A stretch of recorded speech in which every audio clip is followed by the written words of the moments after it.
Guys what's up, कैसे हैं आप लोग। तुषार पाठ this side and welcome to my channel Logical Guruji. Guys आज मैं आपके लिए लेके आया हूं कंपनी लॉ के पेपर का एनालिसिस। वो पेपर जो दिसंबर 19 में सीएस एग्जीक्यूटिव के न्यू सिलेबस का हुआ था। आपका पेपर 3 जनवरी को खत्म हुआ था, उसके बीच में आपका 31 क्रिसमस सब कुछ बर्बाद हुआ था। सो आई थॉट कि नहीं यार, 3 जनवरी के पेपर होने के बाद आपको 2-3 दिन मिलने चाहिए एंजॉय करने के, रिलैक्स करने के। वीकेंड भी था तो वो सब हो चुका है। So I thought that this is the right time to disclose the paper analysis कि किस टाइप का पेपर आया था, क्वेश्चंस किस टाइप के थे एंड उसका आंसर, सही आंसर क्या होना चाहिए था। मैं आपको पूरा आंसर तो दूंगा नहीं ऑब्वियसली, मैं आपको हर चीज का आंसर प्रॉपर समझा के दूंगा एंड आपको बताऊंगा कि क्या क्या लिखना चाहिए था। सो दैट जून 20 या दिसंबर 20 में जब भी आपके पेपर रहेंगे, ये क्वेश्चन तो नहीं आएंगे बट आप समझ जाएंगे कि हाँ भाई ऐसे क्वेश्चन आते हैं और हमने ऐसा लिखना चाहिए था। और जो दिसंबर 19 वाले जो बच्चे थे जिन्होंने पेपर अभी दिया है, वो एक सबक ले सकते हैं कि भैया हमसे गलती हुई या अच्छा पेपर गया, सही मार्क्स मिल सकते हैं, नहीं मिल सकते, वो सब चीजें। ठीक है, गारंटी कुछ भी नहीं, क्योंकि मैं आपको सिर्फ आंसर बताऊंगा कि ये आंसर होना चाहिए था। अब आपने उसको लिखा कैसा है, हो सकता है आंसर सही भी हो बट आपने उसको लिखा कैसा है, ड्राफ्ट कैसा किया है, वो मैं जानता नहीं हूं। तो वो आप अपने मन से सोचिएगा और अपने आप को एक मार्क्स दीजिएगा कि हाँ भाई मुझे 5 में से 3 मार्क्स मिल सकते हैं या 2 मिल सकते हैं, like this, and you can analyse yourself. आज मैं आपको दे रहा हूं कंपनी लॉ का, कल आपको मिल जाएगा एसबीसी का, ऐसे करते करते जो भी मेरे सब्जेक्ट्स है मैं आपको बहुत जल्द उसके पेपर्स की भी एनालिसिस दे दूंगा, सो दैट आप अपने आप को समझ पाओ कि भैया हमने क्या गलती करी, आपने मतलब एग्जाम के लिखते समय, और सबसे बड़ा मेन पॉइंट की पेपर आता कैसा है, सो दैट जून 20 दिसंबर 20 वाले भी अपने आप को कमर कस के पढ़ाई पे लग जाए। राइट, चलिए तो I will not waste much of your time, फटाफट से आते हैं हम लोग पेपर एनालिसिस पे। सामने में आप देख सकते हो, तो मैंने निकाल के रखा है पूरा बकायदा एक 20 पेज का शीट बना के रखा है, आंसर शीट पूरी अच्छी से। ठीक है, तो आपको मजा आएगा। ये डाउनलोड भी आप कर सकते हो, नीचे में लिंक आपको मिलेगी, वहां से आप डाउनलोड कर सकते हो और सारे दोस्तों को आप शेयर कर दीजिए, वीडियो की भी लिंक और ये पेपर का भी जो डाउनलोडेड फॉर्मेट रहेगा पीडीएफ का, वो भी आप सबको शेयर कर दीजिए, सो दैट उनको भी मौका मिले जानने का कि पेपर में क्या क्या आया था और क्या क्या लिखना चाहिए था। ठीक है ना, चलिए दिसंबर 19 न्यू सिलेबस का पेपर हम लोग डिस्कस कर रहे हैं। अब देखिए, सबसे पहले तो सर पेपर आया था 135 मार्क का। अब सर क्या बात कर रहे हो, पेपर 100 मार्क का होता है? नहीं बेटा, 2 क्वेश्चन आपके आते हैं, कौन से वाले? ऑप्शनल। पता है आपको, पता होगा, क्वेश्चन नंबर 2 और 2A आता है और फिर 4 एंड 4 का ऑप्शन आता है, 5 का सॉरी। तो ऐसे 2 ऑप्शन आए थे, तो एक क्वेश्चन 20 मार्क का था जो डबल आया था और एक क्वेश्चन नंबर 5 जो डबल आया था। तो 20 मार्क्स और 15 मार्क्स डबल आए थे, तो 100 मार्क का पेपर प्लस 35 मार्क के 2 ऑप्शनल क्वेश्चन, इसलिए मैंने 135 का पूरा एनालिसिस किया है। ओल्ड में क्या होता था आपको पता होगा कि ओल्ड में एमसीक्यू तो नहीं, डिफरेंशिएशन, ट्रू और फॉल्स आ जाते थे ओल्ड सिलेबस में। नए सिलेबस में ऐसा कुछ भी नहीं है, सिर्फ 2 कैटेगरी के क्वेश्चन आते हैं, एक डिस्क्रिप्टिव जिसको हम लोग बोलते हैं theory, what do you mean by SBO, what do you mean by lifting of corporate wheel, what are the types of memorandum of association, या what are the clauses of, simple question. और major question आते हैं case study based, एक case study बना के भेजते कि राम ऐसा था, श्याम ऐसा था, सुनील ने ऐसा किया, गीता ने ऐसा किया, बबीता ने ऐसा किया, ऐसा क्वेश्चन आ जाता है। वो क्वेश्चन आए थे 93 मार्क के, बट आप समझ लो 2/3 पेपर पूरा जो था 70 मार्क के आसपास का, 70% सॉरी, वो था केस स्टडी बेस्ड, और जो 30% आप बोलोगे अंदाजन वो था डिस्क्रिप्टिव। बट डिस्क्रिप्टिव इतना स्ट्रेट नहीं था, वो भी थोड़ा सा शाना बना के पेपर पूछा था। ठीक है, बट स्टिल पेपर ऐसा आया था। ठीक है ना, अब मैंने क्या किया आपके लिए, पेपर का जो पहला इमेज है क्वेश्चन, वो मैंने यहाँ पे पेस्ट कर दिया और नीचे में अपना आंसर दे दिया। ठीक है, तो आपको बहुत इजी रहेगा। तो ये वन एंड बोलते ना, अंडर वन रूफ आपको एक ही शीट के अंदर में क्वेश्चन भी मिल जाएंगे, उसके आंसर भी मिल जाएंगे। ऐसा करके हर जगह पे मैंने क्वेश्चन नंबर 2 दिया है, उसका आंसर बता दिया कि क्या होना चाहिए, तो बकायदा सब अच्छे से बताया। ठीक है, देखिए क्वेश्चन नंबर 1 आया था, बहुत ईजी था। 1 में ए पहले जो कंपल्सरी होता है, the companies act 2013 does not provide the statutory recognition for doctrine of lifting of corporate wheel, only judicial दिया हुआ है। अब जो लोग जानते हैं, मेरे से पढ़े हुए को पता ही है, मैं बाकायदा बना के बताता हूं फ्लो चार्ट कि there are 2 categories of judicial of lifting of corporate veil, statutory, judicial. Statutory में सेक्शंस होते हैं बाकायदा, सेक्शन नंबर 3A आपको पता ही होगा, अभी आया था कि जिस कंपनी में, प्राइवेट कंपनी में 2 से कम या पब्लिक में 7 से कम हो गए और ये बात 6 महीने के ऊपर तक चलने लग गई, तो फिर लिफ्टिंग ऑफ व्हील होता है ना। फिर सेक्शन नंबर 12 नेम का मतलब रजिस्टर ऑफिस का गलत उपयोग करना, नाम का गलत उपयोग करना। 3940 आपने लोगों से क्या लिया, section number 3940, you have taken the application money but you have not refunded that. Fraudulent trading section number 339 and so on. So there are multiple provision जो कि कंपनी एक्ट में लिखे हुए हैं, तो ये है। तो मैंने यहाँ पे लिखा हुआ है शॉर्ट में, बाकी तो आप, इतना छोटा आंसर नहीं होगा भाई, आंसर 1 पेज का होगा पूरा, पर आपको ढंग से बताना है कि above statement does not justify the, do not say above statement is wrong. Sir आप कोई जज नहीं हो, रॉन्ग, राइट, आप बोलो सर जो लाइन लिखी हुई है वो जस्टिफाई नहीं करती है सर, जस्टिफाई नहीं करती है, क्योंकि कंपनी एक्ट में प्रोविजंस है, जुडिशियल भी है और स्टैट्यूटरी भी है। सर कौन से जुडिशियल है, फिर आप चारों समझाएंगे और फिर देंगे अपना एक कंक्लूजन। देयरफॉर आखिरी में, therefore from the our discussion is very much clear that ऐसा, तब जाके आपको 4 मार्क मिल सकते हैं 5 में से। ऐसा जो मैंने लिखा हुआ है ऐसा लिखोगे एहसान समान, तो शायद 1 मार्क भी मिलेगा नहीं। ये मेरा आपको एक वे है, I am just giving you the analysis, not the complete paper solution. वो आपको महीने भर बाद आईसीएसई से भी दे देगा, ठीक है ना। तो चलो क्विकली बढ़ते आगे, ये था इसका आंसर। दूसरा, the provisions of company 13 related to compromise and arrangement are uniformly applicable for all company. Uniformly applicable, section 230 से 240 के बीच में आपको पता होगा, मर्जर, अमलगमेशन, टेक ओवर, तो यूनिफॉर्म बोला। मैंने आपको वहां पे हेडिंग देके रखी हुई है, ऐसा बिल्कुल नहीं है। Section 232 merger amalgamation of normal companies, then sudden companies के लिए उन्होंने 33 में दिया हुआ है। फॉरेन कंपनी के लिए उन्होंने अलग से सेक्शन 234 बताया है। टेक ओवर के लिए 235 अलग से है, ठीक है, अलग से, जहां पे कि आप लोग क्या करते हो, डिसेंटिंग शेयर होल्डर जो होते हैं जिन्होंने प्रपोजल को एक्सेप्ट नहीं किया, उनके शेयर आप एक्वायर करते हो। सेंट्रल गवर्नमेंट स्कीम बनाता है for the interest of public, for the interest of economy, country, उसके लिए सेक्शन 237 है, उसके स्कीम अलग है। मतलब section 232, 33, 34, 35, 37, there are different provisions for different companies. Question क्या था हमारा, provisions of 13 for this is same for all companies? No, बिल्कुल नहीं, सबके लिए अलग अलग है। लिस्टेड है तो अलग प्रोविजंस है, अनलिस्टेड के लिए अलग है, फॉरेन के लिए अलग है, बराबर। फिर गवर्नमेंट बीच में इंटरफेयर करता है जब वो चाहता है कि नहीं 2 कंपनी मर्ज हो जाए for the interest of the economy, तो वो अलग प्रोविजंस है, उसके लिए आपको सेक्शन, ये तो मैंने आपको सिर्फ कोट किया है, आपको डिटेल में लिखना पड़ेगा, ठीक है ना। फिर क्वेश्चन नंबर 3 आया था, N unregistered charge shall be void against the liquidator and other creditor. बिल्कुल सही, सेक्शन नंबर 77 चार्जेस का, उसमें सेक्शन 77 में बताया गया कि हाउ टू रजिस्टर चार्ज, ये वो सब है। उसमें सबसेक्शन 5 है which says about the effect of unregistered charge, और वहां पर क्लियर लिखा हुआ है कि no charge shall be taken into account by the liquidator और क्रेडिटर। तो अगर ध्यान से सुनना, no charge created by the company shall be taken into account by the liquidator appointed by this act और आईबीसी 2016, अगर अनलेस मतलब अगर ये नीचे के 2 पॉइंट नहीं हुए तो चार्ज इफेक्ट नहीं करेगा। कब सर? जब तक वो रजिस्टर नहीं होता, और दूसरा उसके बारे में जो आपको वो नहीं, सीएजी 2 सुनाऊंगा आप लोगों ने, चार्ज आपने सीएजी 1 भर दिया, सीएजी 1 आपने फिलअप किया, तो आपको सीएजी 2 आता है किसके पास से, विद द रजिस्ट्रार। जब तक आपके पास सीएजी 2 नहीं आया और आपका चार्ज रजिस्टर नहीं हुआ आरओसी के रिकॉर्ड में, तब तक के लिक्विडेटर या क्रेडिटर के पास कोई रेमेडी नहीं रहेगी। इसलिए मैं हमेशा बताता हूं, भी अपने लेक्चर में जब पढ़ाता हूं, मैं हमेशा बोलता हूं कि मैं एज जब प्रैक्टिस करता हूं कंपनियों में, मेरी कंपनी जिस कंपनी में प्रैक्टिस करता हूं वो कंपनी बोलती है तुषार से लोन लेना हमारा मेन मोटो है, हम लोन ले लेते हैं। बट जो बैंक्स होती है ना, वो क्या पता है क्या करती है, वो लोन का सैंक्शन लेटर देती है। लेट्स से मैं एग्जांपल देकर बताता हूं आपको। लेट्स से मैं कोई कंपनी देख रहा हूं, इसका नाम है XYZ टेक्सटाइल, ठीक है, XYZ टेक्सटाइल लिमिटेड। इससे लोन लिया एसबीआई बैंक से 100 करोड़ का। तो एसबीआई बैंक, सॉरी, इस कंपनी का मेन मोटो क्या है? मेन मोटो ये है कि सर हमको 100 करोड़ मिल जाए, ठीक है। एसबीआई बैंक बोलती है सर हाँ बिल्कुल देंगे 100 करोड़, लेकिन पहले आप अपनी जो प्रॉपर्टी हमको गिरवी कर रहे हो, मॉर्गेज या जो चार्ज क्रिएट कर रहे हो, वो पहले आप क्या करो, आरओसी को रजिस्टर करो। जिस दिन आप आरओसी को रजिस्टर करेंगे, इधर में पेमेंट ट्रांसफर हो जाएगा। सो व्हाट बैंक्स डू, पता है आपको? बैंक्स क्या करती है, वो देती है सैंक्शन लेटर। सैंक्शन लेटर मतलब ये बताते हुए कि हाँ भाई, हम XYZ टेक्सटाइल्स को 100 करोड़ का लोन देने के लिए राजी है। और जिस दिन आप सीएजी 1 भर देंगे या सीएजी 9 भर देंगे डिबेंचर के केस में, आप वो फिलअप कर देंगे और आपको सीएजी 2 मिल जाएगा। किससे? आरओसी से। इधर आपने सीएजी 1 भरा, उधर बैंक ने आपको पैसे दिए।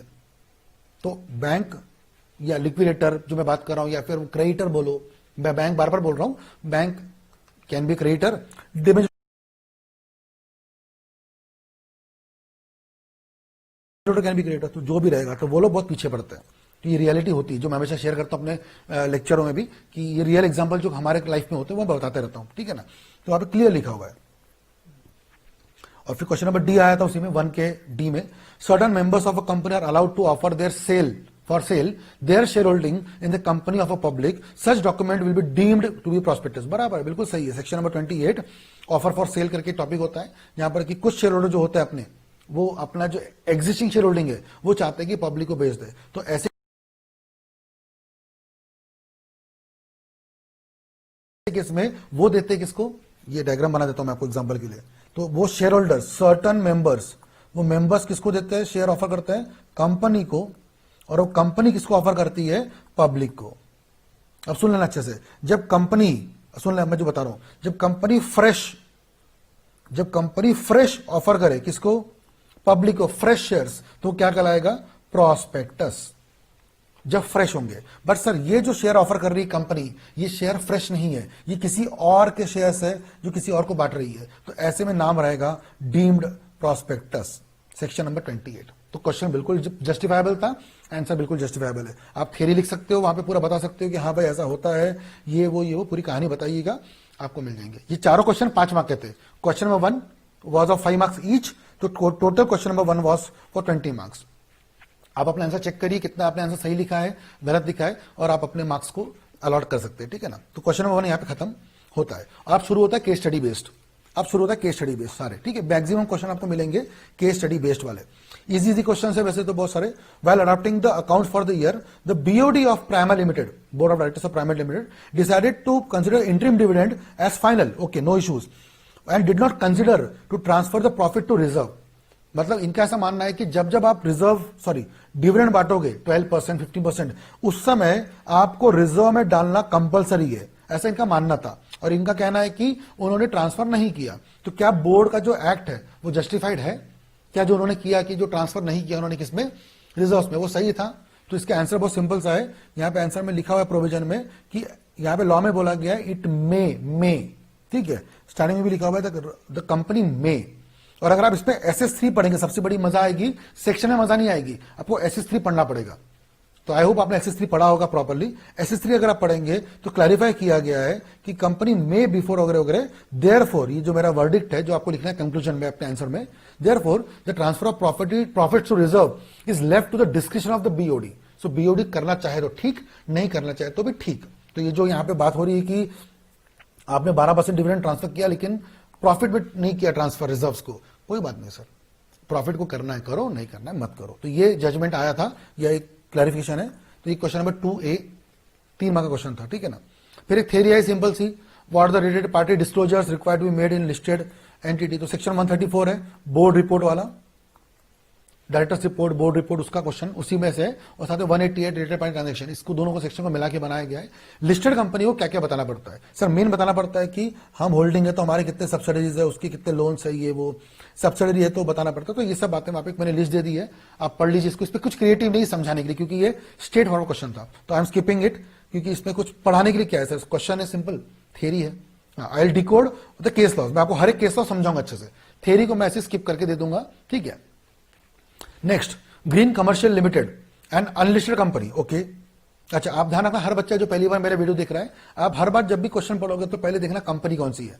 जैसे लिमिटेड है, ओके, मतलब पब्लिक है, उन्होंने क्लैरिफाई कर दिया कि वो लिस्टेड नहीं है, अनलिस्टेड है। इसके बहुत मैटर करते हैं, क्योंकि आपने पढ़ाई होगा लॉ में, तो हर जगह पे कुछ बातें किसको अप्लीकेबल होती है, प्राइवेट को, कुछ पब्लिक को, कुछ स्मॉल को, ऐसे सब कुछ अलग अलग होता है, ठीक है। तो you should be very much punctual and should be very much alert on this reading आपको बहुत इंपॉर्टेंट अच्छे से करनी है। तो उन्होंने सेक्शन 62 के मुताबिक प्रेफरेंशियल ऑफर की बात की, अदर देन कैश, ओके, मतलब they are not taking the cash, वो कुछ काइंड में अलॉट कर रहे हैं, ठीक है।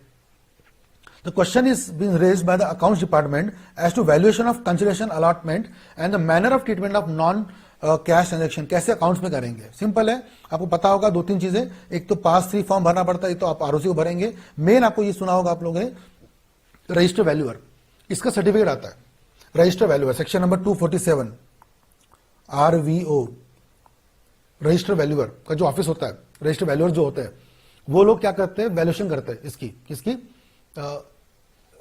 असेट्स की, कि कितने रुपए के आप शेयर्स बांट रहे हो, बदले में आप उनसे क्या ले रहे हो। कहीं ऐसा तो नहीं कि आपने उनसे लैंड ली है 10 करोड़ की और बदले में उनको शेयर्स बांट रहे 15 करोड़ के। सो पहले वो लोग क्या करेंगे, वैल्यूएशन करेंगे, किसका, लैंड का, या जो भी चीज आप ले रहे हो, क्योंकि आप ले रहे हो कंसिडरेशन अदर देन कैश, तो कैश के बदले में कुछ और ले रहे हो।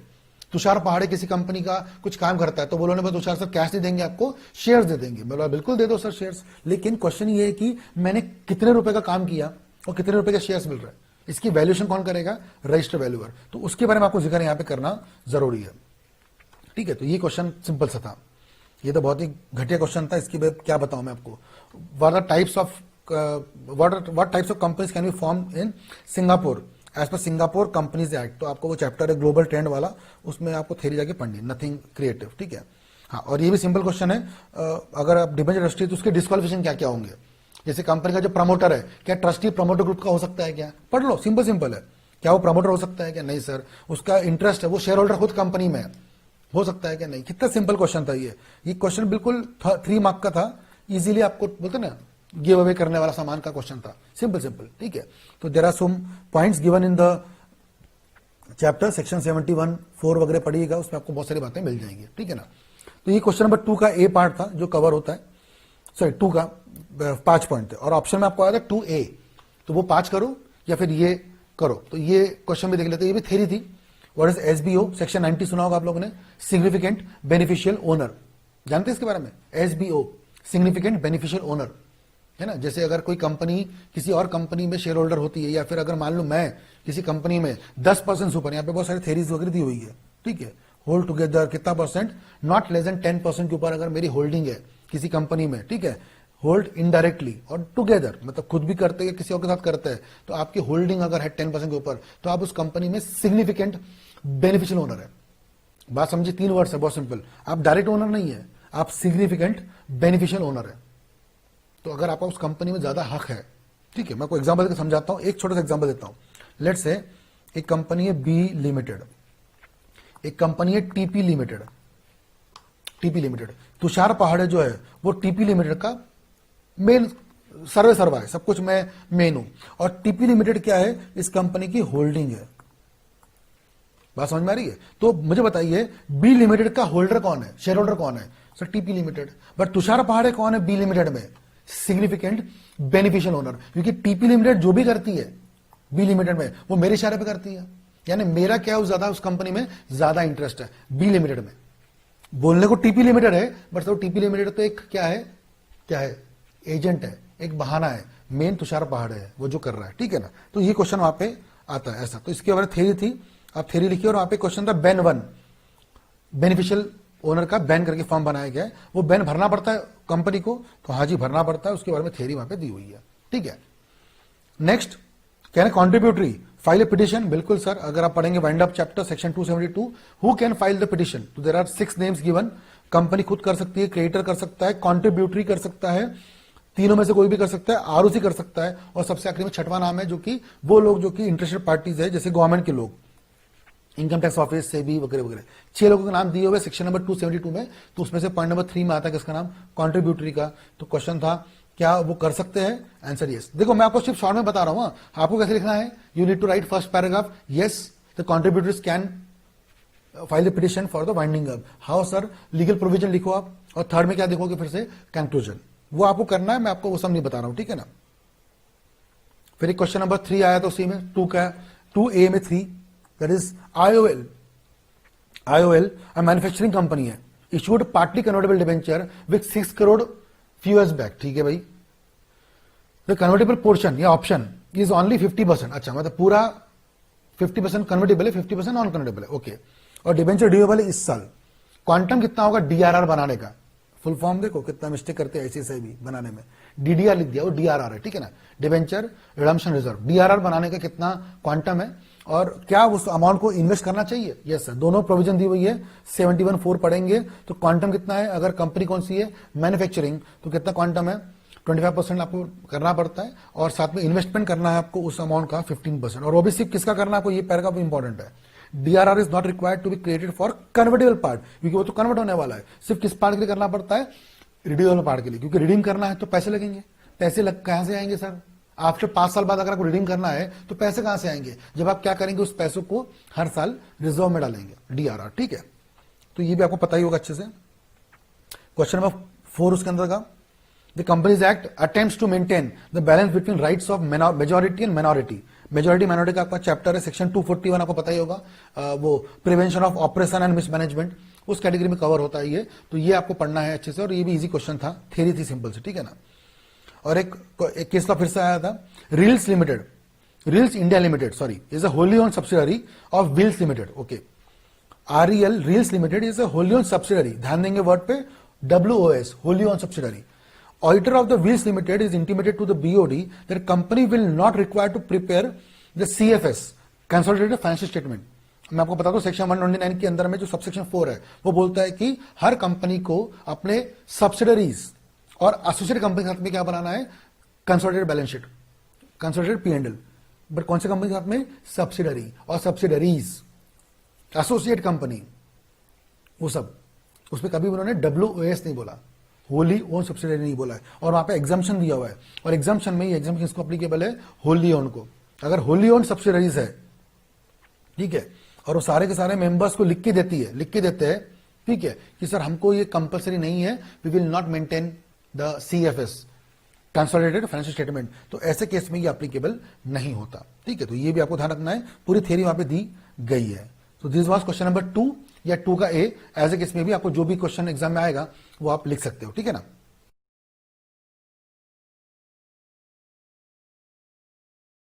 अब बढ़ते हैं क्वेश्चन नंबर 3 की तरफ, ठीक है। क्वेश्चन नंबर 3 तो बहुत सिंपल सा था, उस पर केस स्टडीज ही ज्यादातर आई थी, ठीक है ना। और कई लोग जानते हैं, जो मुझे फॉलो करते हैं उनको पता ही है कि ये क्वेश्चन मैंने बहुत बार अलग अलग समय पे, मैं दिल्ली में भी रिवीजन बैच लिया था तभी मैंने कवर किया था। यूट्यूब पे मेरे केस स्टडीज की जो वीडियोज है ना उसमें पड़े हुए ये क्वेश्चन मेजर आए थे इसके अंदर में से। पहला, the share capital of Rainy limited is 30 crore, okay. Russell is appointed as MD of the company, Russell को MD बना रहे, very good. The company want to compensate him for the issue of shares for supplying technical know how without any cost. तो ये हो गया technical know how, समझ में आ गया होगा आपको, section number 54 sweat equity shares, ठीक है ना, वो आ गया। क्वेश्चन नंबर, वहां पे 5 क्वेश्चन पूछे गए थे। पहला, whether the company can allowed to do such things, answer बिल्कुल यस है, अलाउड है। बट ध्यान रखना आपको 198.1309 मतलब उसका टोटल जो रेम्युनरेशन का हिस्सा है, टोटल जो अमाउंट है रेम्युनरेशन की, वो क्या नहीं होनी चाहिए, क्रॉस नहीं होनी चाहिए, ये ध्यान आपको रखना है। याद है 11% of total net profit, manager remuneration. अगर MD है तो कंपनी में 1 MD है तो 5%, मोर देन 1 MD है तो 10% टोटल, वो आपने पढ़ा होगा 197, वो ध्यान रखना है और उसके ऊपर नहीं जाना चाहिए। पहला पॉइंट यस अलाउड है, कई लोगों ने यस लिखा होगा एग्जाम में, बट ये पॉइंट को रेफर नहीं किया होगा कि सर अलाउड तो है लेकिन साथ में ध्यान रखना है कि टोटल रेम्युनरेशन का हिस्सा बाहर नहीं जाना चाहिए। पहला पॉइंट। क्या अप्रूवल लगेगा, बिल्कुल सर, आपको पता ही होगा, SR पास होना करना ही पड़ता है जनरल मीटिंग में, नो डाउट इन दैट। अगर found eligible to allot shares, what will be the quantum, quantum में फॉर्मूला दिया हुआ है 15% या 5 करोड़ विच इज हायर, वो सब दिया हुआ है। एंड टोटल किसी भी साल में 25% के ऊपर, आपको पता होगा पेड अप कैपिटल का, POC पेड अप कैपिटल का 25% के ऊपर सर्टिफिकेट नहीं होना चाहिए, तो वो सब आपको लिमिट ध्यान रखते हुए चलनी है। Can Russell sell the shares, बिल्कुल नहीं सर, 3 साल का क्या लगता है आपको पता ही होगा, लॉक इन पीरियड, ठीक है। और will the amount which receive on sale of such shares will be part as a consideration of the remuneration, वही तो बताया सर ऊपर में, ये वाला बिल्कुल वो टोटल 11% कैटेगरी में या 5% कैटेगरी में बिल्कुल फॉल होगा। ये बिल्कुल शॉर्ट में बताया मैंने आपको, I hope you understand and you should appreciate this कि मैं आपको सिर्फ समझा रहा हूं। ये आंसर 1 पेज जाएगा विथ प्रॉपर एक्सप्लेनेशन, ठीक है ना। ये सिर्फ एक टचअप दे रहा हूं मैं आपको, बाकी आप समझदार है, CS कर रहे हैं, वो भी एग्जीक्यूटिव लेवल पर है, प्रोफेशनल लेवल पर है। अगर आपको सक्सीड करना है तो आपको इसको डिकोड करके अच्छे से लिखना है। कंटेंट बता दिया मैंने आपको कि ये होना चाहिए, ठीक है। Amitabh is director of PQR overseas limited, ठीक है। अमिताभ एक बंदा है, ठीक है। PQR overseas trading limited public company है। The company's name has recently been struck off. अच्छा, कंपनी का नाम ROC से स्ट्राइक ऑफ हो चुका है, सेक्शन 248, 252 स्ट्राइक ऑफ हो चुका है। He does not hold directorship of any other company. अच्छा, उसका किसी और कंपनी में होल्डिंग भी नहीं है, मतलब शेयर होल्डर डायरेक्टर भी नहीं है, मतलब एक ही कंपनी डायरेक्टर है। वो कौन सी कंपनी है, ये वाली PQR, और वो भी स्ट्रक ऑफ हो गई है। मतलब आज की तारीख में अमिताभ किसी भी कंपनी में डायरेक्टर नहीं है। Very good. सो वो चाहता है कि he applied to ROC for the cancellation of DIN, section 154, 155 पढ़िएगा, डिन कैंसिलेशन के बारे में बताया गया है। क्या वो कैंसिल करने के लिए अप्लाई किया, बट ROC ने रिजेक्ट कर दिया। क्या रिजेक्ट कर सकते हैं, आंसर बिल्कुल यस सर, रिजेक्शन बिल्कुल सही है। उसने जो ऑब्जेक्ट किया कैंसिलेशन को लेकर, वो बिल्कुल सही है। कैंसिलेशन होना चाहिए, क्यों होना चाहिए, बहुत सिंपल सी बात है, मैंने यहाँ पे लिखा है आसान भाषा में कि कंपनी क्या हुई है, सिर्फ स्ट्राइक ऑफ हुई है, डिसॉल्व नहीं हुई है। कंपनी के ड्यूज सब कुछ रहेंगे, और अगर डायरेक्टर डिन सरेंडर कर देगा तो वो ट्रेस नहीं हो पाएगा, वो ट्रेस नहीं हो पाएगा, उसको लायबल नहीं कर पाएंगे। इसलिए लॉ बोलता है सर कि ऐसा नहीं हो पाएगा। कैंसिलेशन के एक रूल्स, एक लिस्ट दी हुई है, किस पैरामीटर पे, जैसे कि अगर किसी डायरेक्टर के पास डुप्लीकेट डिन है तो कैंसिल होगा, ऐसा कुछ लिस्ट दी हुई है। अगर आप उसमें फॉल होते हो तो ही कैंसिल होगा, नहीं तो कैंसिल नहीं होता है डिन, ठीक है ना। तो ये भी क्वेश्चन सिंपल सा था। Ram Singh is a shareholder of Alexandra India limited.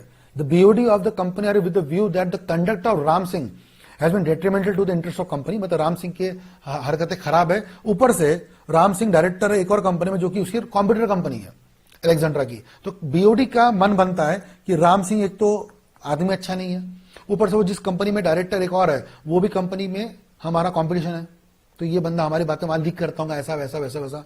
Hence the article of association उन्होंने पास किया, उसमें लिख दिया कि जैसे मेंबर्स को हटा सकते हैं, वैसे they decide unanimously to expel Ram Singh को भी निकाल देते हैं। क्या ऐसा सही है? आंसर, ऐसा कोई भी एओए में प्रोविजन डालना डायरेक्टर को निकालने का रॉन्ग है, नहीं डाल सकते। आप चाहो तो क्या करिए, यहां पे मैंने दिया नहीं है, यहां पे तो लिखा इतना ही है, आप एक लिख सकते हो एडवाइस की, आप चाहो तो क्या कर सकते हो, you call general meeting, you provide a concept of removal of director, वो डालो। बट ये जो आप आर्टिकल में डाल रहे हो ना लाइन, एक्सपर्ट कर देंगे, ये तरीका रॉन्ग है। मैं फिर से बोल रहा हूं, आई am not saying that Ram Singh को रिमूव नहीं करना, आपको रिमूव करना है, आप बेशक राम सिंह को रिमूव करिए, लेकिन what I am trying to say, the way they are doing it, putting in the articles वगैरह वगैरह इज अनकॉन्स्टिट्यूशनल, रॉन्ग है ये। आप वो बुलाइए, क्या बोलते 169 सेक्शन रेफर करिए, गो एंड रेफर 169, है ना। Call a general meeting, give that person opportunity of being heard, उसको मौका दीजिए बोलने का, he will give the special notice, वो सब तरीका फॉलो करिए and then you remove him, क्योंकि एक तो कंपनी पब्लिक कंपनी भी है। ऐसे नहीं होता कि किसी को बुला लिए निकाल भी दिए, निकालो। मैं फिर से बोल रहा हूं, रिमूवल कर सकते हैं क्या क्वेश्चन में लिखा है क्या, the board of director decide to expel Ram Singh from the company, वो भी बोर्ड ने बोला। अरे सर बोर्ड नहीं कर सकते, बस मेरा यही कहने का मतलब है। इफ क्वेश्चन होता कि can Ram Singh be removed, yes. Can Ram Singh be removed by BOD, no. ऐसे क्वेश्चन पे ध्यान देकर के चलना है, ठीक है। तो this was all about part 1 जो 50 मार्क का आपको आता है, ठीक है, 50 मार्क का। अब पार्ट 2 आता है 40 मार्क का, वो देख लेते हैं एक बारी, ठीक है। यहाँ पे डायरेक्टर्स और मीटिंग्स के बारे में ज्यादातर बातें कवर होती है।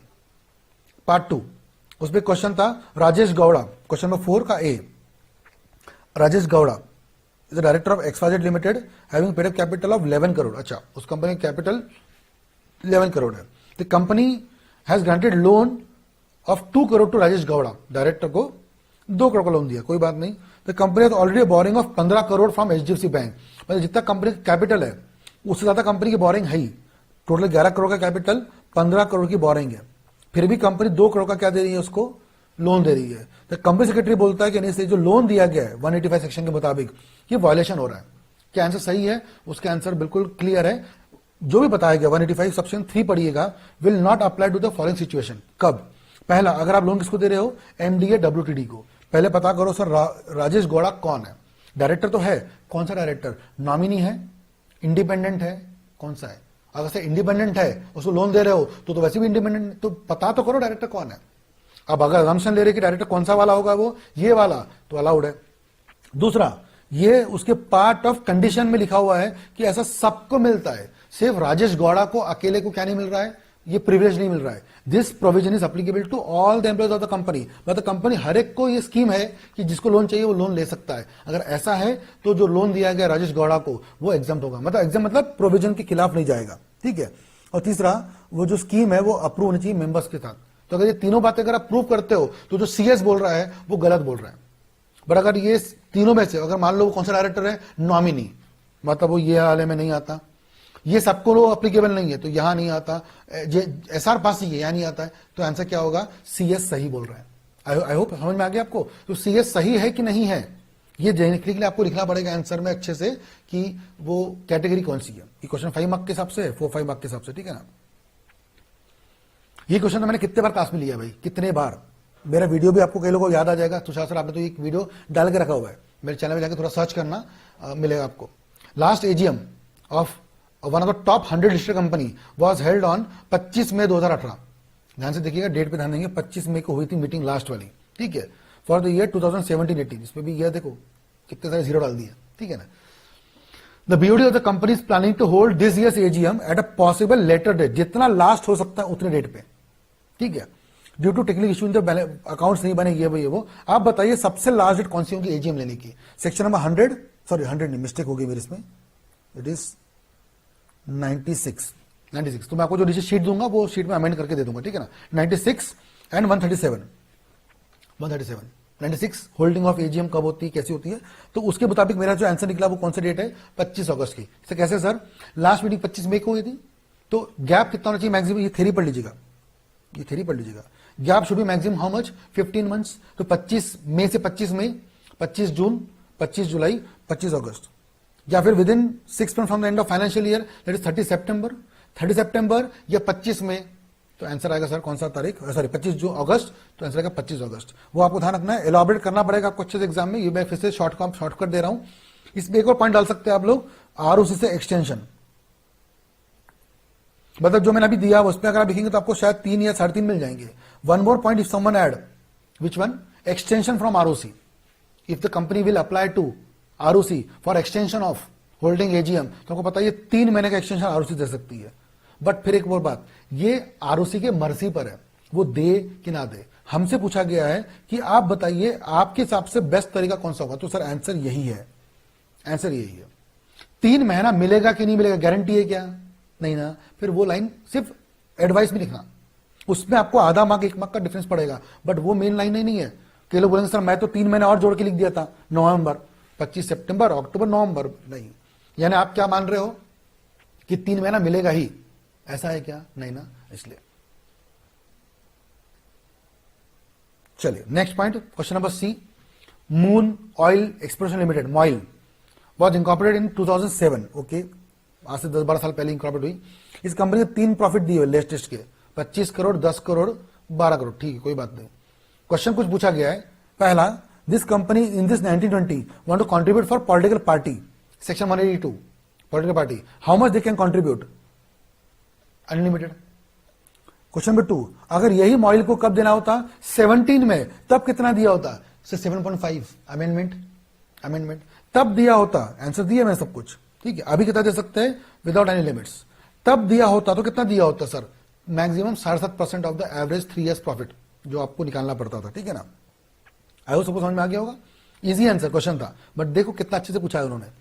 The chairman of MOIL director its directed its accounts manager to pay the political parties office an amount of 50 lakh का चेक पे कर दे। क्या चेक पे कर सकते, हाँ sir, but cheque should be which cheque, account payee cheque है ना, चेक समझते हो ना, अकाउंट पे ही क्रॉस होना चाहिए। ऐसे बेरर चेक मत देना है, तो मालूम पड़ा बेरर चेक क्या कर लिया उन्होंने, एन कैश कर लिया, बेरर चेक नहीं, अकाउंट पे चेक होना चाहिए। तो आंसर यस है, but provided the cheque should be account payee, ठीक है। चौथा, the BOD of directors, BOD of the company authorise the payment of NDF, national defence fund, 183 section number, but wanted to not to show in the profit and loss account. ऐसा नहीं होगा sir, profit and loss account में show करना क्या है, mandatory है। Read section 183, PNL account में show करना मैंडेटरी है, ठीक है।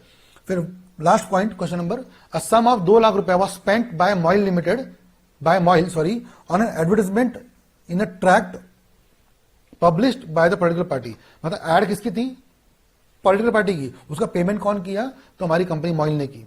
क्या ये कैसे ट्रीट करोगे, तो सर ये भी तो पॉलिटिकल कॉन्ट्रीब्यूशन हुआ, वापस 182 है, सेक्शन 182 पढ़िएगा, उसमें लिखा हुआ है क्लियरली कि अगर ऐसा करोगे तो ये भी डीम्ड किया जाएगा कि वो खर्चा किसने किया है, मॉइल ने किया है, और वो पॉलिटिकल कॉन्ट्रीब्यूशन माना जाएगा, ठीक है।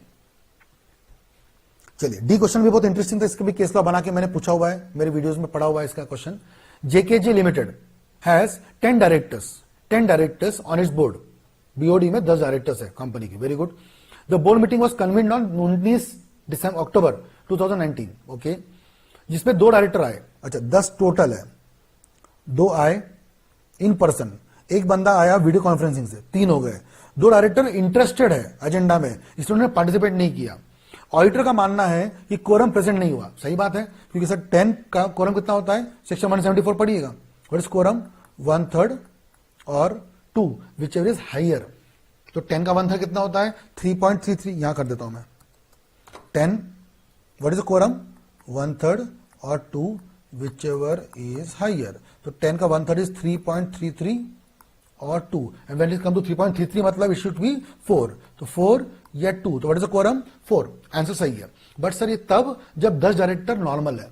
अभी हमारे कहानी में 10 डायरेक्टर में से 2 डायरेक्टर कौन से हैं, इंटरेस्टेड है sir, 2 directors were interested in agenda, और इसलिए वो नहीं आए, वो इंटरेस्टेड थे। अब जब इंटरेस्टेड थे तो कितने डायरेक्टर कंपनी में है, 8, और फॉर्मूला लगेगा 8 का 1/3 और 2, और 8 का 1/3 आता है 2.67 या 2, तो 2.67 का मतलब कितना होता है सर, 3 या 2, तो आंसर है सर 3 लोग होने चाहिए कोरम में, और हमारे पास कितने लोग हैं सर कोरम में, 3 लोग हैं। ऑडिटर गलत बोल रहा है, अब देखो सर, जिसने अगर ऊपर ऊपर से पढ़ा होगा सेक्शन 174 ऊपर ऊपर से ऐसे रट्टा मार के पढ़ लिया होगा, तो वो क्या बोलेगा, कितना चिल्लर है, 10 का 1/3 3.33, राउंड फिगर में 4 कर लेना, 4 आंसर है, यहां पे 3 ही थे, रॉन्ग। बट जो समझ के पढ़ेगा, अंदर घुस के पढ़ेगा, प्रैक्टिकल केस लॉ को पढ़ेगा, तब समझ में आएगा कि नहीं सर यहां पे तो कैच है, कुछ लफड़ा है, ठीक है।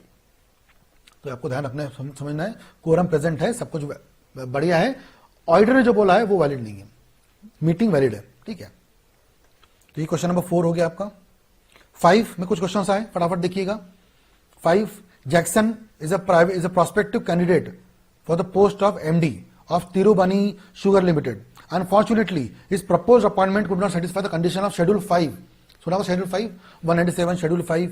अगर प्रॉफिट है कंपनी के पास तो schedule 5 total 11% of the remuneration. अगर कंपनी के पास प्रॉफिट नहीं है तो company can approach to CG, MR2 form भरना पड़ता है, ये सब थ्योरी में दिया है मैंने आपको। MR2 फॉर्म भरिए, अप्रोच करिए सीजी को। अगर आपका शेड्यूल 5 मतलब आपकी प्रॉफिटेबिलिटी कम है, जब कंपनी में क्या होता है, जब कंपनी हैज, कहा गया, मैं लिखा था मैंने, सॉरी कहा गया, हाँ ये रहा, अप्रूव्ड बाय द बीओडी, और अगर in case the company has appointment is variance of conditions in the schedule 5, variance मतलब कंपनी का प्रॉफिट नहीं है या कम प्रॉफिट है, ऐसे में company will pay from the effective capital, and for that they need to take approval of CG, and for that आपको एक MR2 फॉर्म भरना पड़ता है, manager remuneration form 2।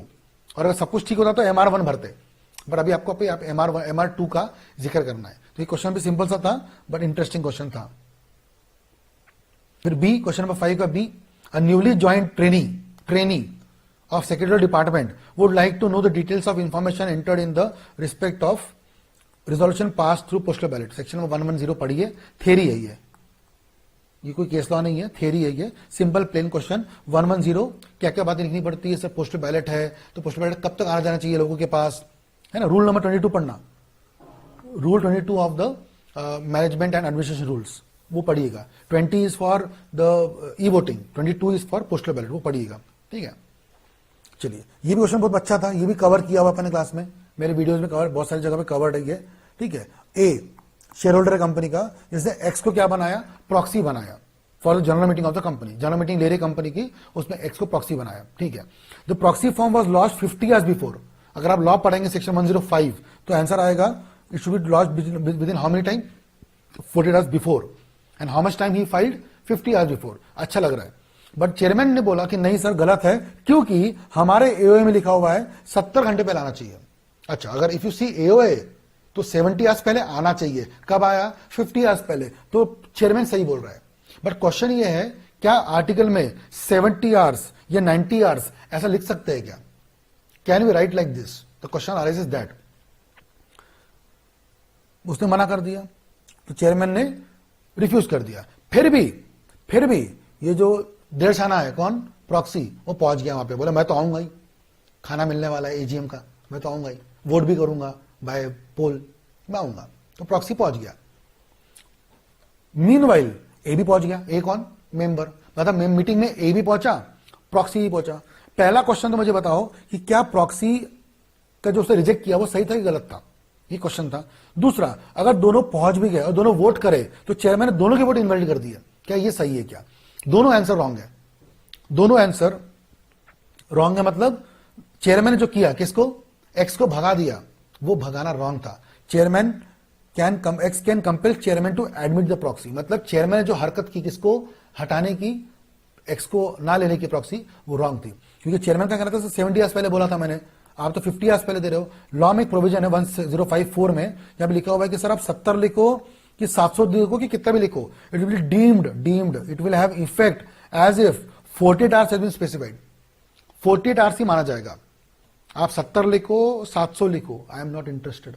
Law will assume it how much time, 48 hours before आना चाहिए। और कब आया उस बंदे का, 50 आवर्स पहले। तो मिस्टर एक्स का तरीका सही था, चेयरमैन का रॉन्ग था।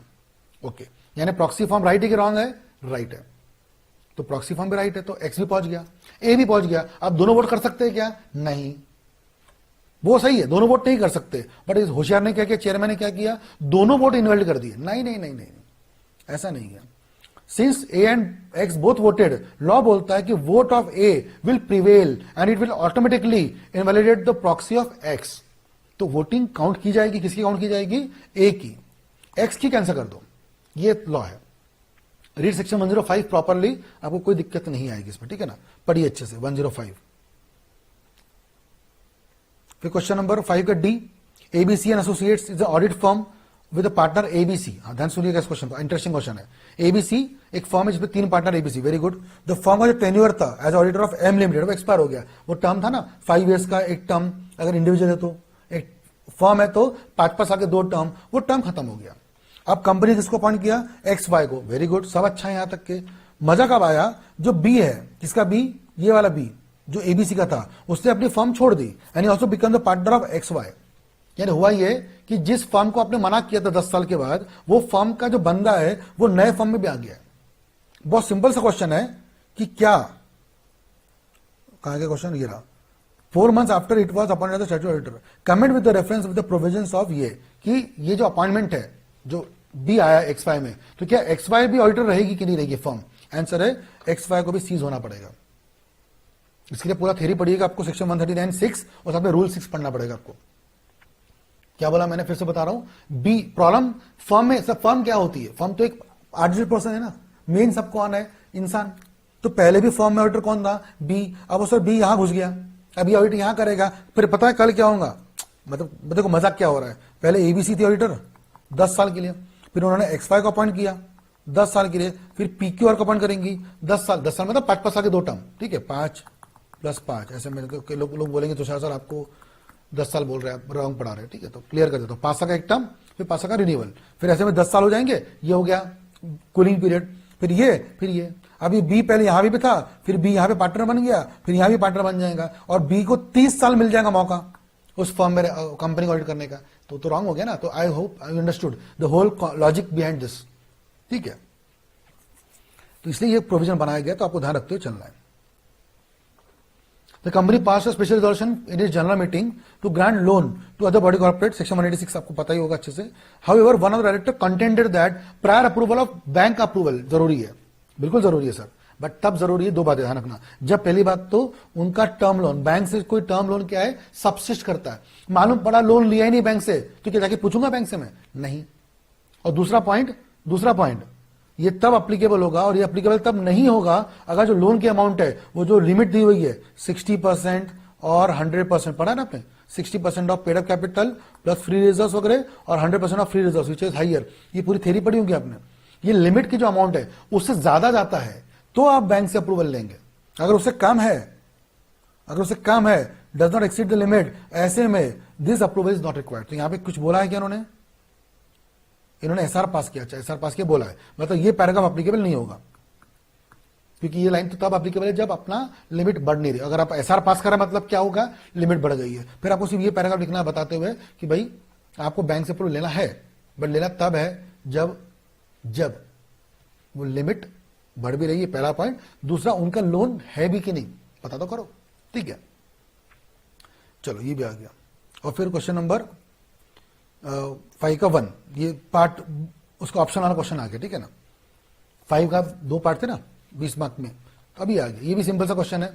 देखिए, destination limited is a listed company, understand this word, listed company with a paid up share capital of 40 crore, okay. Turnover 200 crore, but loss 10 crore का है, ठीक है। The company is woman director, किसका क्वेश्चन है? वुमन डायरेक्टर का question है। Which company which have woman director? Listed company या unlisted company having 100 crore का कैपिटल और 300 करोड़ का टर्नओवर। कितना टर्नओवर है? 200 करोड़। कितना कैपिटल? 40 करोड़। नहीं लगता, नहीं, कंपनी लिस्टेड है, कंपलसरी है, वुमन डायरेक्टर होना कंपलसरी है, बराबर, ओके। अब हुआ ये कि वो चली गई बेचारी, she resigned on which date? 1 अक्टूबर को रिजाइन कर दी उसने। प्लीज कमेंट करना मेरे बच्चे जो भी मेरे वीडियो को देखते हैं, रेगुलर लेक्चर की जो भी कुछ है, कमेंट करना ये मैंने करा है कि नहीं करा है, विद एग्जाम्पल के साथ करा है। और अगर आप डेट मैच करेंगे मेरे एग्जाम्पल की जो मेरी वीडियोस में थी, आप बोले से क्या खतरनाक टाइमिंग है। एग्जैक्ट ऐसे ही मैंने पढ़ाया था कि व्हेन शी रिजाइंड उसके 7 दिन पहले बोर्ड मीटिंग हो चुकी है। व्हेन शी रिजाइंड उसके 7 दिन पहले बोर्ड मीटिंग हो चुकी है। एग्जैक्ट वही पढ़ाता था मैं। अगर रिजाइन करती है 1 अक्टूबर को, उसके एग्जैक्टली 5-6 दिन पहले एक बोर्ड मीटिंग होती, 25 सितंबर को। अब बोर्ड चाहती है कि किसी और बंदी को ललिता नाम की लड़की है 30 ईयर्स की, उसको अपॉइंट करना चाहती है। 30 ईयर्स की तो लड़की बोला मैंने, ठीक है ना। हाँ, तो she company want to appoint Lalita को अपॉइंट करना चाहती है 30 ईयर्स की, एंड शी हैज कन्वेड कि हाँ भाई मुझे इंटरेस्ट है वुमन डायरेक्टर बनने का। मुझे सिर्फ लॉ बोलते इतना बताइए, ये वुमन डायरेक्टर पहले तो आना चाहिए? आंसर इज यस, आना चाहिए। और अगर आना चाहिए तो कब तक आना चाहिए? When to be appointed? मैं सिंपल आंसर दिया है, आंसर इज 15 जनवरी 2019। कैसे भाई? मैं तो लिखा हुआ एक्सप्लेनेशन के चैनल देखिए, ये उन लोगों के लिए जो मेरा पीडीएफ देखेंगे बाद में, but they are not able to understand हुआ कैसे। रूल पढ़िएगा, वैकेंसी वुमन डायरेक्टर, रूल बहुत क्लियर है। इट सेज 3 महीने में, विद इन 3 मंथ्स और इमीडिएट नेक्स्ट बोर्ड, क्या लिखा मैंने, next board meeting whichever is later, बाद में 3 महीने के अंदर, या immediate next board meeting which is later. 3 महीने कब खत्म होने वाले? कब गई बेचारी वो लड़की? 1 अक्टूबर को गई, 1/10/2018 को। 3 महीने कब खत्म होंगे यहां से? 1 जनवरी को। Very good. तो 1 जनवरी या नेक्स्ट बोर्ड मीटिंग 15 जनवरी, whichever is later. Answer कितना आएगा? 15 जनवरी। तो यहां पे लिखा हुआ नेक्स्ट बोर्ड मीटिंग कब है? 15 जनवरी को। आंसर है 15 जनवरी। आई होप समझ में आ गया होगा आपको। ये आपको पूरा लिखना पड़ेगा, मैं तो बहुत शॉर्ट में बताया हूं मैं आपको। You need to write this पूरा फॉर्मूला विद कैलकुलेशन वगैरह वगैरह, लॉ, साथ में वर्किंग नोट, सब कुछ, तब जाके आपको 4-5 मार्क मिलेंगे इसमें, ठीक है ना। नेक्स्ट क्वेश्चन भी सिंपल सा था, ठीक है, मैं इसको फास्ट देता हूं क्योंकि बहुत टाइम लगा दिया मैंने आपके लिए, ठीक है। Warner limited is an Indian company with net profit of 4,767 crore, जो भी कुछ है प्रॉफिट इनके 4 साल के। नेट प्रॉफिट में हर साल 1 करोड़ का डिविडेंड इंक्लूडेड है। बहुत बड़ा क्वेश्चन है। 1 CSR में पढ़ना अच्छे से, एक पॉइंट दिया हुआ है कि डिविडेंड इनकम जब आप निकालते हो, नेट प्रॉफिट कैलकुलेट करते हो, उसमें डिविडेंड की इनकम को कैलकुलेट नहीं करते, डिविडेंड इनकम को कैलकुलेट नहीं करते। इसको पढ़ के आप थ्योरी का आंसर देख लीजिएगा, ठीक है। तो मैं इसको स्किप करता हूं क्योंकि क्वेश्चन सिंपल सा था, ठीक है ना। फिर a group of share holder holding 13% of the total paid up capital of Lala Investment requested to BOD to hold a EGM. Very good. कब बोला उन्होंने? 5 अक्टूबर को। पढ़ा आपने section number 100, EGM requisition file करना, मेंबर्स फाइल करेंगे तो उसके 20 मिनट्स के अंदर बोर्ड ने मीटिंग बुलानी चाहिए। पर यहां पे क्या हुआ? अक्टूबर खत्म होने को आ गया, खत्म होने को आ गया है। व्हाट डज मीन बाय अक्टूबर खत्म होने को आ गया है? मतलब इनके बोलने का मतलब ये है कि 21 डेज खत्म हो गए, ऐसा बोलने का मतलब इनका। अक्टूबर एंड आ गया सर, 5 तारीख से लेके 27 तारीख भी अगर हो गई तो 22 दिन हो जाते हैं। 21 डेज खत्म होने को आ गया, ऐसा उनका बोलने का मतलब है। और फिर भी बीओडी ने कोई एक्शन नहीं लिया, ईजीएम नहीं बुलाई। बताइए कि एज ए पीसीएस बताइए कि क्या करना चाहिए? सर कुछ भी नहीं, आपको पता ही क्या करना चाहिए। अगर बीओडी नहीं बुलाती ईजीएम तो requisitionist themselves can call the EGM. पता ही होगा आपको अच्छे से, वो खुद भी कॉल ईजीएम कर सकते हैं। और टाइम दिया 90 दिन का टोटल, मीटिंग रिक्वेजिशन करने से लेकर मीटिंग होने तक के 90 डेज के अंदर आपको मीटिंग लेने की टाइम दी हुई लॉ ने, तो वो आपको पता ही होगा डेफिनेटली, ठीक है। तो वो आपको प्रॉपरली लिखते हुए चलना है। बस बाद में, you are CS of a company, BOD want to know the details that should be entered in the register of renewed and duplicate share certificates. Sir SS2 आपको फॉर्मेट होता है, आपको पता ही होगा, उसमें तो आपको कंटेंट लिखना है, ये सब बातें, ठीक है। सिंपल क्वेश्चन, इस पर भी कुछ क्लेश लॉ नहीं था एक्चुअली। ये भी आसान है question. RPK Limited is an unlisted public company, having a 9 crore paid up capital and 52 crore term loan. The company would like to know कि ये क्या इस कंपनी में ऑडिट कमेटी लगेगा। जितने लोगों को पता है ऑडिट कमेटी क्या होती है, किस कंपनी को अप्लीकेबल है ऑडिट कमेटी, इस पे 2 चीजें होती है। अगर कंपनी कौन सी हो, लिस्टेड और अनलिस्टेड। लिस्टेड में तो अप्लीकेबल है ही, और अनलिस्टेड में कई लोग जानते हैं, मैं जब पढ़ाता हूं तो बोलता हूं CPT। सी कितना? कैपिटल 10 करोड़ के ऊपर, public loan public borrowing 50 crore के ऊपर, और टर्नओवर 100 करोड़। ना यहां पे तो टर्नओवर के बारे में जिक्र नहीं किया है। कितना कैपिटल कंपनी का? 9 करोड़, तो अप्लीकेबल नहीं है। बट पब्लिक बोरोइंग कितनी है? 52 करोड़ की है सर। 52 करोड़ की लॉन्ग टर्म लोन है, मतलब 50 के ऊपर चले गई है, मतलब यहां पे ऑडिट कमेटी लगेगी। पहला क्वेश्चन, क्या कंपनी लायबल है? यस, बिल्कुल लायबल है। हाउ? आई टोल्ड यू, ठीक है ना। इफ द कंपनी लिस्टेड तब लगेगा, अरे तब तो फिर तो पक्का ही लगेगा। लिस्टेड है फिर तो, ये लेफ्ट साइड, फिर तो कंपलसरी है, फिर तो पूछना ही मत, अप्लीकेबल है ही है। ऐसे में कितनी मीटिंग लेंगे वो लोग साल में? सर 4 मीटिंग, सेम रूल जो बोर्ड मीटिंग का होता है, गैप ऑफ 120 डेज, सबको सेम। और कोरम कितना रहेगा? तो quorum for audit committee, sorry कहां गया भाई, कोरम कितना रहेगा ऑडिट कमेटी का? तो वो टोटल मिनिमम 2, या 1/3 ऑफ द टोटल वो विच इज हायर, बट ध्यान रखना मिनिमम 2 कौन से रहेंगे उसमें, independent director. Nothing to teach, simple सा क्वेश्चन था, बस आपको क्वेश्चन पढ़ना जरूरी है अच्छे से। तो ये हो गया पार्ट बी आपका 90 मार्क हो गए, 50 मार्क का पार्ट है, पार्ट 1, पार्ट 2 40 मार्क का। और पार्ट 3 में 2 क्वेश्चन आते हैं सीएस के ऊपर, इजी थे। एक तो सीएस नाम का, एक रोहन नाम का सीएस है, इसने कुछ बैंक से लोन लिया था, चेक इशू किए, वो चेक हो गया बाउंस, तो फिर क्या करना चाहिए, तो उसके लिए पूरी एक रूल्स है हमारे कंपनी सेक्रेटरी एक्ट 1980 में, उसके मुताबिक उसको पेनल्टी पनिशमेंट मिलेगी, वो सिंपल दिया हुआ है। और एक मिडिल एज पीसीएस है जो चाहता है कि एक मेगा फर्म शुरू करे। मेगा फर्म मतलब मेगा प्रोफेशनल, मतलब उसमें सीए भी आए, सीएस भी आए, सीडब्ल्यूए भी आए, तो कौन से लोग आ सकते हैं।